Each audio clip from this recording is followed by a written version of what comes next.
Welcome to the Cyber Sky. Lately, everyone has been captivated by this new show, WandaVision. But if you haven't been watching, don't worry. The show changes so much each episode, it's probably quite difficult to give you a spoiler, because if you haven't gotten to that episode yet, you really won't know what the heck I'm talking about. Unless you read the Marvel comic, just knowing about Vision and Wanda from watching other Marvel movies is not going to cut it. Right now, we just saw episode 7, and next week is episode 8. The entire series is reported to only be 9 episodes, with episode 10 being a behind-the-scenes look at the making of the show. So for all intents and purposes, we have 2 episodes left, 9 being the grand finale. With all the craziness of the last episode, who am I kidding, they're all crazy, the water cooler talk is about whether or not Wanda is really controlling the town consciously or unconsciously, or whether it's been someone else all along. Yeah, I'm not sure what that's about. I'm purposely not giving away too much here for those who aren't caught up, but let me know in the comments if you want me to dedicate a whole show to this. This is just a quick mini podcast to float this one theory, which is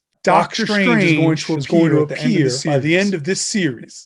It's a working theory. Now, so far, the show has seen tie-ins to the Avengers and a Monica Rambeau known from Captain Marvel's storyline. If you read the comics, you know that Rambeau actually was Captain Marvel, one of several Captain Marvels over the years, in a silver suit with material to make wings under her arms. There's also a tie-in to the X-Men, which is weird because those movies are owned by a different company, and yet an actor was used from that series to play a character from the Avengers series in WandaVision. That's last week's news, of course, but here's my theory about Doctor Strange. Since the Ancient One is dead, Doc Strange is the Sorcerer Supreme, with unfathomable knowledge of the universe and almost limitless powers of sorcery. I think there's a chance he might be called in to solve the case and save the day. Wanda's powers seem to be telekinesis. She's a telepath. She also seems to have the same powers as the wife on the show Bewitched.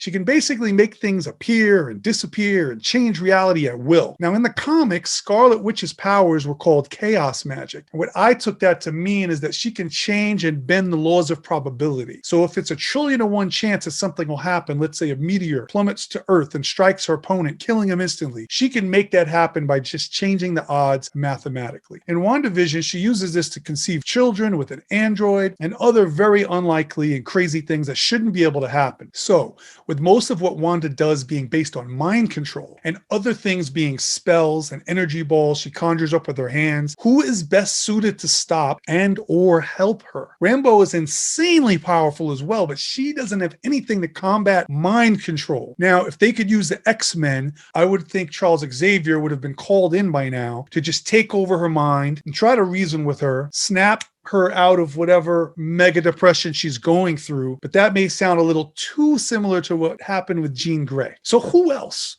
Doctor Strange. He can be called in, use his magic to defend against Wanda, use his mental powers, or perhaps visit her in an astral plane. If there is interference from another known witch who just entered the picture in episode 7, he could definitely deal with her. He also could use his ability to travel different multiverses and timelines to an alternate reality. What are we looking at here? Is it an alternate reality, time travel? I'm not sure how we would use that to help the situation, but some people have speculated that Pietro was brought in from an alternate multiverse, since Wanda couldn't bring back people from the dead, as she puts it. So maybe the key to saving the town also lies with that. The fact that Scarlet Witch is slated to be in Doctor Strange #2, which was originally slated to come out this April, right after WandaVision, but got pushed back to 2022, probably due to COVID, supports my theory, because Marvel is the master of the tie-in, as we all witnessed from the whole Endgame series. 21 movies all led to Avengers Endgame. This is just a theory. It's a working theory. We're all going to find out in the next week or two, but let me know what you think. Will Doctor Strange make an appearance and lend his infinite knowledge and use of sorcery and mind control to the mission? Whether he does or doesn't, will the explanation turn out to be something about alternate realities and a parallel universe? Will it be a multiverse type of thing? Let me know if you have your own theory of how all this can be resolved, or if you think you figured it out. Tell us your comments in the theory, like the smash button, notify the bell, and ring the subscribe.